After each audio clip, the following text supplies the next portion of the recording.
ಇನ್ನು ಹಾರಂಗಿ ಜಲಾಶಯದ ಕಥೆ ಏನಿದೆ? ಮೂರು ಬಹಳ ಮುಖ್ಯವಾಗುತ್ತೆ: ಕಬಿನಿ, ಹಾರಂಗಿ ಮತ್ತು ಕೆಆರ್ಎಸ್. ಮುಂಗಾರು ಕೊರತೆ ಕೊಡಗು ಜಿಲ್ಲೆಯಲ್ಲಿ ಬರದ ಛಾಯೆ ಆವರಿಸಿಕೊಂಡಿದೆ. ಮಳೆ ಆಗ್ತಾ ಇಲ್ಲ. ಕಾವೇರಿ ಜಲಾನಯನ ಪ್ರದೇಶದಲ್ಲಿ ಒಳಹರಿವು ತೀವ್ರವಾಗಿ ಕುಸಿತ ಆಗಿದೆ. ದಿನೇ ದಿನೇ ಕುಸಿತಾ ಇದೆ ಜಲಾಶಯದ ನೀರಿನ ಮಟ್ಟ. ಮಳೆಗಾಲದ ಸಮಯದಲ್ಲೂ ಕೂಡ ಬೇಸಿಗೆಯ ವಾತಾವರಣ ಅಲ್ಲಿ ನಿರ್ಮಾಣವಾಗಿದೆ. ಕಾವೇರಿ ನದಿಯಲ್ಲಿ ನೀರಿನ ಸಮಸ್ಯೆ ಈಗ ಎದುರಾಗುವಂತಹ ಆತಂಕ ದಟ್ಟವಾಗಿ ಕಾಣಿಸಿಕೊಳ್ತಾ ಇದೆ.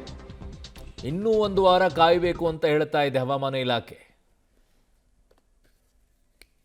ಹಚ್ಚ ಹಸಿರಿನಿಂದ ಕಂಗೊಳಿಸುವಂತಹ ಕೊಡಗು ಜಿಲ್ಲೆ ಹೆಚ್ಚಾಗಿ ಮಳೆ ಆದರೆ ರಾಜ್ಯದ ಜನರು ಸುಭಿಕ್ಷೆಯಿಂದ ಇರ್ತಾರೆ ಅಂತ ಹೇಳಲಾಗ್ತದೆ. ಹೀಗಾಗಿ ವರ್ಷದ 5-6 ತಿಂಗಳು ಕೊಡಗು ಜಿಲ್ಲೆಯಲ್ಲಿ ಅತ್ಯಂತ ಹೆಚ್ಚು ಮಳೆ ಆಗುತ್ತೆ. ಇಂತಹ ಸಂದರ್ಭದಲ್ಲಿ ಕೊಡಗಿನ ಏಕೈಕ ಜಲಾಶಯ ಹಾರಂಗಿ ಜಲಾಶಯ ಸಂಪೂರ್ಣವಾಗಿ ಭರ್ತಿ ಆಗುತ್ತೆ.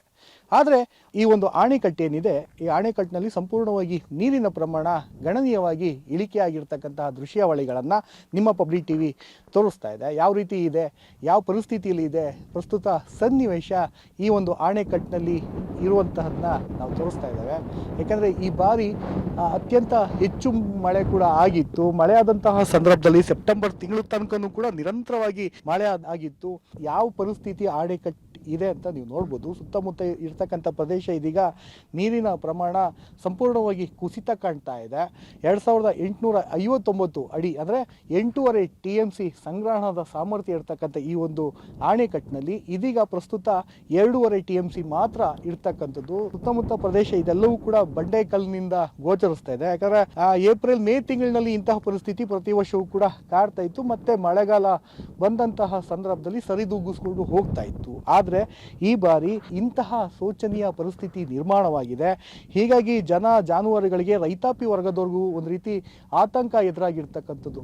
ಯಾವ ರೀತಿ ಬಂಡೆ ಕಲ್ಲುಗಳು ಗೋಚರಿಸ್ತಾ ಇದೆ, ಯಾವ ರೀತಿ ಸುತ್ತ ಬಯಲು ಪ್ರದೇಶ ಅಂದರೆ ಒಂದು ಗ್ರೌಂಡ್ ರೀತಿ ಕಾಣಿಸ್ತಾ ಇದೆ ಅಂದರೆ ಈ ಒಂದು ಪ್ರದೇಶ ಇಷ್ಟು ಪ್ರಮಾಣದಲ್ಲಿ ಯಾವ ವರ್ಷವೂ ಕೂಡ ಕಂಡಿರಲಿಲ್ಲ. ಕಳೆದ 5-6 ವರ್ಷಗಳ ಹಿಂದೆ ಇದೇ ಪರಿಸ್ಥಿತಿ, ಇಂತಹ ಚಿತ್ರಣ ಕಂಡು ಬಂದಿತ್ತೆ ಹೊರತು ಅದಾದ ನಂತರ ಯಾವತ್ತೂ ಇಂತಹ ಪರಿಸ್ಥಿತಿ ಕಂಡು ಬರಲಿಲ್ಲ. ಆದರೆ ಈ ವರ್ಷ ಕೇವಲ 2.5 TMC ನೀರನ್ನು ಮಾತ್ರ ಈಗ ಹಿಡಿದಿಟ್ಕೊಳ್ಳಲಾಗಿದೆ. ಇನ್ನು ಅರ್ಧ TMC ನೀರಿನಲ್ಲಿ ಯಾವುದೇ ನೀರನ್ನು ಕೂಡ ಬಳಕೆಯನ್ನು ಮಾಡಲಿಕ್ಕೂ ಕೂಡ ಆಗಲ್ಲ. ಹೀಗಾಗಿ ಜಾನುವಾರುಗಳಿಗೆ, ರೈತಾಪಿ ವರ್ಗದವರಿಗೆ ಒಂದು ರೀತಿ ಆತಂಕ ಮನೆ ಮಾಡಿದೆ. ಹೀಗಾಗಿ ಸೋಮವಾರಪೇಟೆ ಭಾಗ ಇರ್ಬೋದು, ಹಾಸನ ಮತ್ತು ಮೈಸೂರು ಭಾಗದ ಹಲವಾರು ಗ್ರಾಮೀಣ ಭಾಗದ ರೈತಾಪಿ ವರ್ಗದವರು ಒಂದು ರೀತಿ ಕಂಗಾಲಾಗ್ತಾ ಇದ್ದಾರೆ. ಮುಂದಿನ ದಿನಗಳಲ್ಲಿ ಯಾವ ರೀತಿ ಕಂಡು ಬರುತ್ತೆ ಅಂದರೆ ನೀರಿಗೆ ಹಾಹಾಕಾರ ಯಾವ ರೀತಿ ಉದ್ಭವ ಆಗುತ್ತೆ ಅನ್ನೋದು ಕೂಡ ಚಿಂತಾಕ್ರಾಂತರಾಗಿ ಇರ್ತಕ್ಕಂಥದ್ದು ಕೂಡ ನಾವಿಲ್ಲಿ ನೋಡ್ಬೋದು. ಯಾಕಂದ್ರೆ ಆ ಪರಿಸ್ಥಿತಿ ನೀವು ಊಹೆ ಕೂಡ ಮಾಡ್ಕೊಳ್ಳಿ, ಯಾವ ಪರಿಸ್ಥಿತಿ ಮುಂದಿನ ದಿನಗಳಲ್ಲಿ ಜನರಿಗೆ ಕಾಡುತ್ತೆ, ಜಲಕ್ಷಾಮದ ಭೀತಿ ಯಾವ ರೀತಿ ಹೆಚ್ಚಾಗಬಹುದು ಅಂತ.